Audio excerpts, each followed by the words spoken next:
स्वागत है आप सबका दूरदर्शन किसान पर। मैं हूं आपके साथ मीनाक्षी शोरान और स्वागत है आपका कोरोना से कैसे लड़ें किसान में। कोविड-19 को लेकर रोकथाम कैसे किया जाए, इस पर कैसे जल्द से जल्द नियंत्रण पाया जाए, इसी के तहत तमाम उपाय अपनाए जा रहे हैं।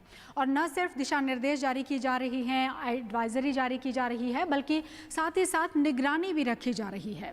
तमाम जो अधिकारी हैं वो लगातार इस बात पर जोर दिए हुए हैं कि जिन कार्यों की शुरुआत की जा रही है उनका इम्प्लीमेंटेशन क्या सही ढंग से हो पा रहा है, उसको लेकर लगातार निगरानी भी रखी जा रही है। प्रेस वार्ता के जरिए लगातार सूचनाएं भी दी जा रही हैं। आइए आपको दिखाते हैं। गृह मंत्रालय ने आपदा प्रबंधन अधिनियम के अंतर्गत 6 इंटर मिनिस्ट्रियल सेंट्रल टीम्स का गठन किया था, जो अपने अपने निर्धारित स्थानों पर पहुंचकर उन्होंने काम शुरू कर दिया है। इसके अलावा कोविड-19 के संक्रमण की स्थिति को देखते हुए आज गृह मंत्रालय ने 4 और इंटर मिनिस्ट्रियल सेंट्रल टीम्स का गठन किया है, जो अहमदाबाद, सूरत, हैदराबाद और चेन्नई भेजी जा रही हैं।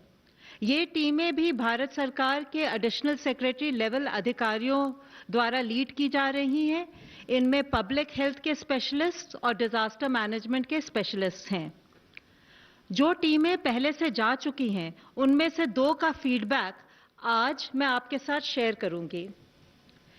इंदौर की टीम ने रिपोर्ट किया है कि इंदौर में 171 कंटेनमेंट जोन हैं, जिनमें से 20 जोन बहुत क्रिटिकल हैं। टीम ने मऊ के हॉटस्पॉट कंटेनमेंट जोन का दौरा किया। कॉन्टैक्ट ट्रेसिंग और एक्टिव केस स्क्रीनिंग में जो सर्वे टीम्स कार्यरत हैं, उनके साथ विस्तृत चर्चा की। टीम ने पाया कि किट्स, पीपीईज, मास्क और अन्य सेफ्टी इक्विपमेंट पर्याप्त मात्रा में उपलब्ध हैं। हेल्थ इंफ्रास्ट्रक्चर और हेल्थ प्रोफेशनल्स की सुरक्षा भी सुनिश्चित की जा रही है। लॉकडाउन का भी अनुपालन ठीक ठाक है। इसके अलावा टीम ने दिव्यांगजनों के लिए स्थापित centre, quarantine centres, health centre, dedicated Covid hospital, PDS की दुकान, माइग्रेंट कैंप्स इत्यादि का भी दौरा किया। आईएमसीटी ने सभी स्टेक होल्डर्स के साथ चर्चा की, जैसे कि जनप्रतिनिधि, एनजीओज, मेडिकल कॉलेज के अधिकारी, किसान, ट्रेडर्स इत्यादि। टीम ने एक और वहां पहल देखी। मंडी को डीकंजेस्ट करने के लिए सरकार ने सौदा पत्र की सुविधा दी है, जिसके द्वारा मिनिमम सपोर्ट प्राइस पर किसान बिना मंडी जाए गेहूं व्यापारियों को बेच सकता है। आईएमसीटी ने मेदकवास गांव में सौदा पत्र डायरेक्ट एग्री मार्केटिंग का उपयोग कर चुके किसान और ट्रेडर के साथ इसकी उपयोगिता के बारे में भी जानकारी ली। आईएमसीटी निरंतर प्रशासन के साथ चर्चा कर रही है कि किस प्रकार कॉन्टैक्ट ट्रेसिंग और एक्टिव केस स्क्रीनिंग की मॉनिटरिंग को और भी पुख्ता की जाए, टेस्टिंग और सैंपलिंग फैसिलिटीज को बढ़ाया जाए, सौदा पत्र के बारे में किसानों को जागरूक किया जाए और स्लम्स एवं बस्तियों में पौष्टिक राशन की सप्लाई बढ़ाई जाए। कल से आज तक में 491 लोग क्योर हुए हैं, विच टेक्स की हमारी जो टोटल क्योर होने वालों की संख्या को 4748 लेके जाती है। इसके द्वारा हमारा रिकवरी रेट अब अप्रॉक्सीमेटली 20.57% है। यह हम सब लोगों के लिए एक बहुत ही पॉजिटिव न्यूज़ है। इसी तरीके से पिछले 28 दिनों में जिन जिलों से कोई केस नहीं आया है, उसकी संख्या में भी बढ़ोतरी हुई है। इसके तहत इन जिलों की संख्या 15 हो गई है और नए जो जिले ऐड हुए हैं उसमें छत्तीसगढ़ से दुर्ग और राजनांदगांव और मध्य प्रदेश से शिवपुरी जिला है। अब तक देश में टोटल 80 डिस्ट्रिक्ट्स ऐसे हैं जहां इससे पहले केस आए थे, लेकिन पिछले 14 दिनों से वहां पर कोई केस नहीं आया है और हम सबका प्रयत्न होना चाहिए कि ऐसे जिलों की संख्या निरंतर बढ़ती रहे। हम सबके लिए महत्वपूर्ण है कि कम्युनिटी और सरकार द्वारा चेन ऑफ ट्रांसमिशन को ब्रेक करने के लिए इस कलेक्टिव एफर्ट्स में हम लोग लगे रहें। हमें देखना है कि इन जिलों में कोई नया केस ना आए और नए जिले इस श्रेणी में शामिल होते रहें। जहां तक वो जिले हैं जिनमें अभी तक कोई केस आज तक रिपोर्ट नहीं हुआ है, यह महत्वपूर्ण है कि वे जिले ग्रीन जोन में ही बने रहें और कोई भी इंपोर्टेड केस उस जिले में ना आए।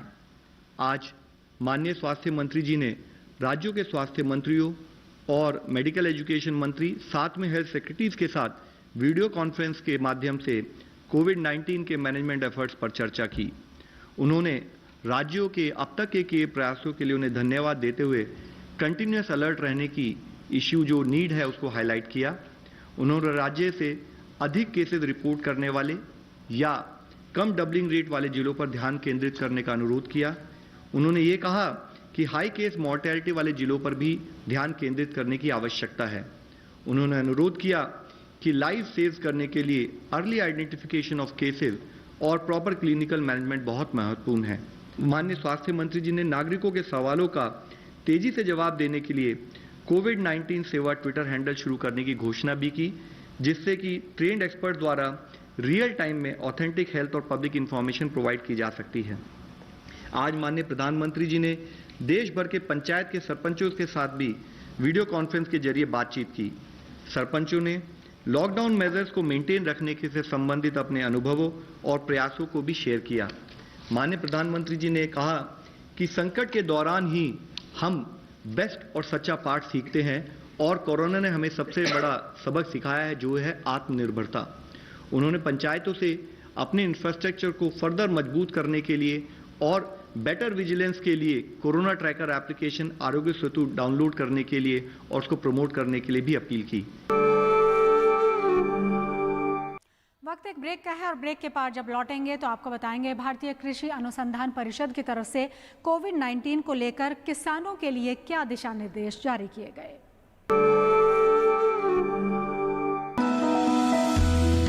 जानकारी जो किसानों के लिए हो लाभकारी, समस्याओं पर पड़ेगा समाधान भारी,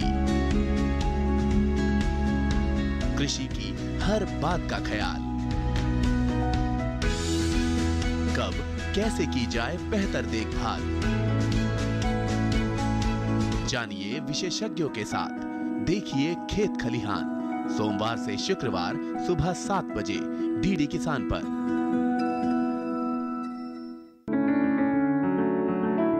महका महका घर आंगन, हरियाली से खिलेगा तन मन, छत पर छोटी सी बगिया, जरूरत भी पूरी शौक भी पूरा।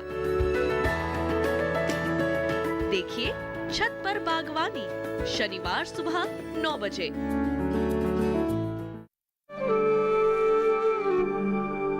ब्रेक के बाद आपका स्वागत है। और कोविड-19 के चपेट में अगर कहें तो सभी क्षेत्र हैं और ऐसे में किसानों की सुविधा के लिए विशेष तौर पर गाइडलाइंस और एडवाइजरी जारी की गई हैं कि किसान कैसे अपनी रबी की फसल कटाई के दौरान अपने आप को न सिर्फ कोविड-19 के प्रकोप से बचा कर रखें, स्वस्थ रहें, बल्कि अपने खेती किसानी से जुड़े कार्यों को कैसे करें। इसी से जुड़ी ये रिपोर्ट आपको दिखाते हैं। कृषि कार्यों के दौरान जरूरी सावधानियों के बारे में भारतीय कृषि अनुसंधान परिषद ने एडवाइजरी जारी की है।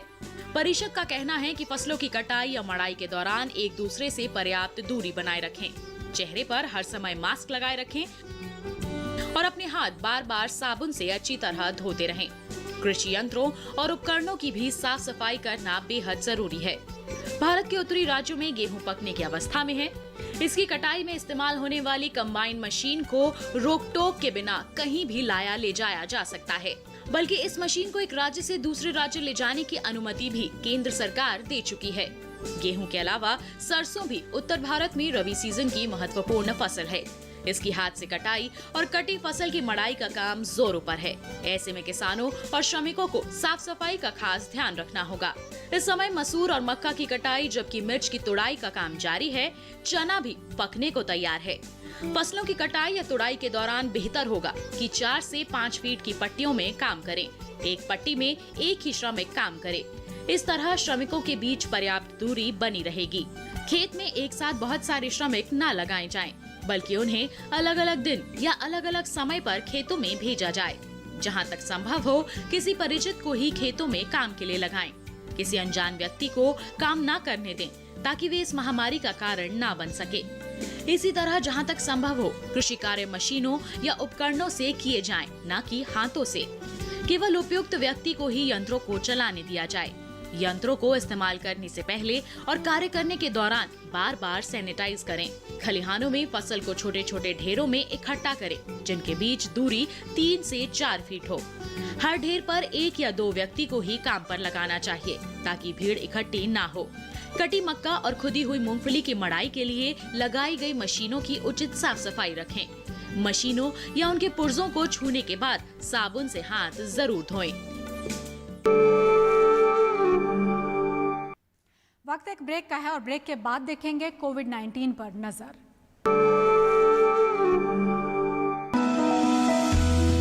जानकारी जो किसानों के लिए हो लाभकारी,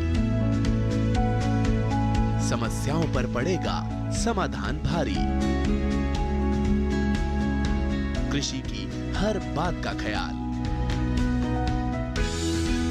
कब कैसे की जाए बेहतर देखभाल, जानिए विशेषज्ञों के साथ। देखिए खेत खलिहान, सोमवार से शुक्रवार सुबह 7 बजे डीडी किसान पर।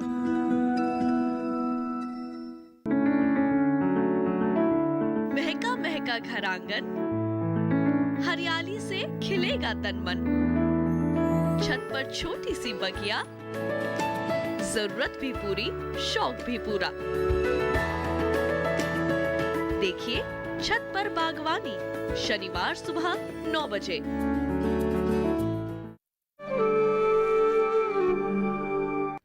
ब्रेक के बाद आपका स्वागत है और अब देखते हैं कोविड-19 पर नजर। हिमाचल प्रदेश में मास्क की मांग को पूरा करने के लिए राष्ट्रीय ग्रामीण आजीविका मिशन से जुड़ी स्वयंसेवी संस्थाओं ने भी कमर कस ली है। अब तक ये स्वयंसेवी संस्थाएं 1 लाख से ज्यादा मास्क बना चुकी हैं। नारी शक्ति ने कोरोना वायरस को फैलाने से रोकने के लिए प्रशासन के साथ कदम बढ़ाए हैं और मास्क की मांग को पूरा किया जा रहा है। डीडी न्यूज़ की इस टीम ने जब इन महिलाओं से बात की तो वे बेहद उत्साहित नजर आईं। हम दिन में सर 200 मास्क बना लेते हैं। इसके समय हमें घर का गुजारा भी चल रहा है। हम जैसे बेले थे, जैसे कर्फ्यू लगे हुए हैं, इसके कारण हम घर में बैठे ही 200 मास्क बना रहे हैं दिन में। 50 to 70 हम डेली बना लेते हैं और ये हमें जो मटेरियल है ग्रामीण विकास विभाग की तरफ से प्रोवाइड किया जाता है।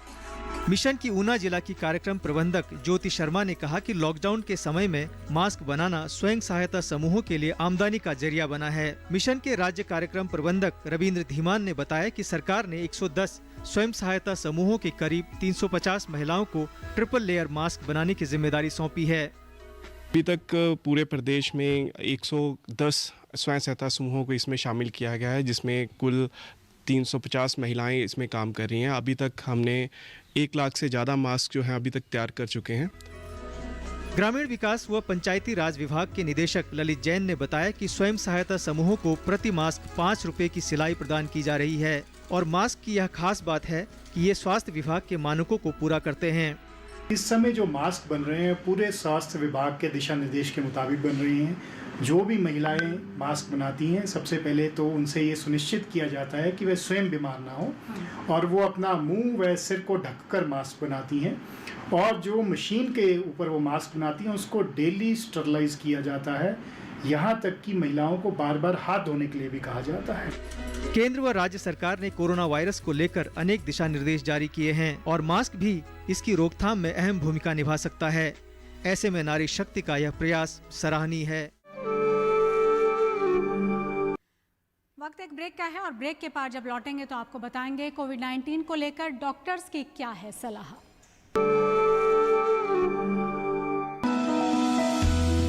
जानकारी जो किसानों के लिए हो लाभकारी,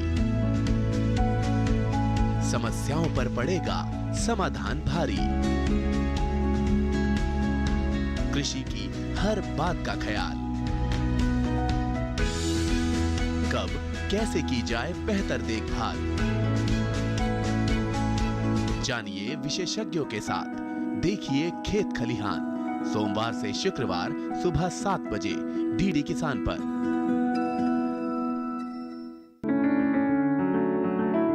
महका महका घर आंगन, हरियाली से खिलेगा तन मन। छत पर छोटी सी बगिया, जरूरत भी पूरी, शौक भी पूरा। देखिए छत पर बागवानी, शनिवार सुबह 9 बजे।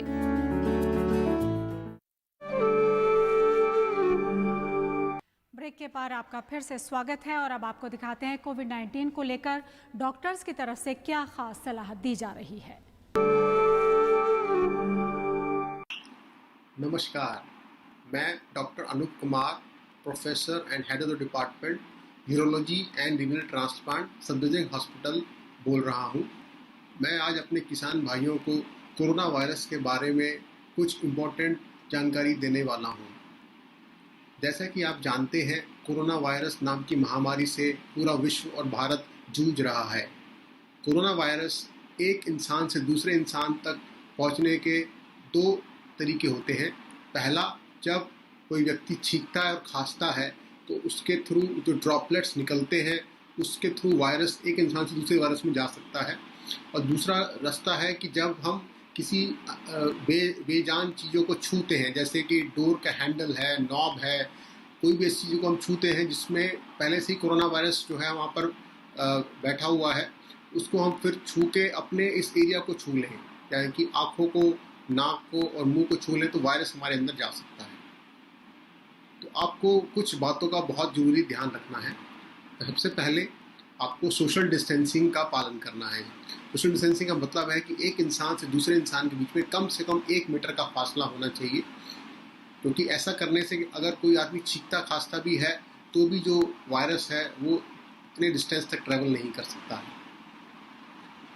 नंबर 2, आपको जब भी छींके खांसें तो हमेशा एक रुमाल, एक टिश्यू पेपर या जो आपकी कोहनी का पीछे का भाग है उसको यूज़ कर सकते हैं। मेरा नाम गोविंद माखरिया है और मैं एम्स न्यू दिल्ली में गैस्ट्रोएंटरोलॉजी डिपार्टमेंट में प्रोफेसर हूँ। आज दूरदर्शन के किसान चैनल के माध्यम से मैं आपसे कुछ बात करना चाहता हूँ। जैसे कि आप सभी जानते हैं कि इस वक्त पूरे विश्व में और हमारे देश में भी एक बीमारी जो कि एक वायरस से होती है, कोरोना वायरस, वो पूरी विश्व में फैल रही है और हमारी कंट्री में भी ये बीमारी अब फैलने लगी है।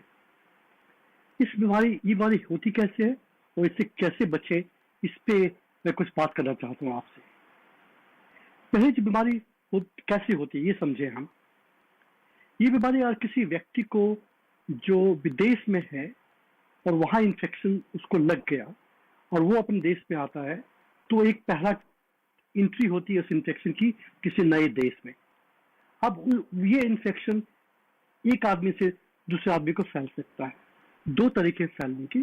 पहला तरीका ये है कि अगर किसी व्यक्ति को इन्फेक्शन है और उसको खांसी आई तो खांसी आने से जो हवा बाहर निकलती है उसमें बहुत से वायरस भी निकलते हैं खांसी में और वो पूरे वातावरण में फैलते हैं। और ये वायरस जब तक रहते हैं, करीब करीब थोड़ी देर रहते हैं इसमें, हवा में रहते हैं और फिर नीचे सतह पे बैठ जाते हैं। सभी किसान भाई बहनों से अनुरोध है कि अपने स्वास्थ्य का उत्तम ध्यान रखें और साथ ही भारतीय कृषि अनुसंधान परिषद की तरफ से जो भी गाइडलाइंस और दिशा निर्देश जारी किए गए हैं आपको लेकर, उनका आप पालन करें। स्वस्थ रहें। अभी के लिए इतना ही, अनुमति दें। नमस्कार।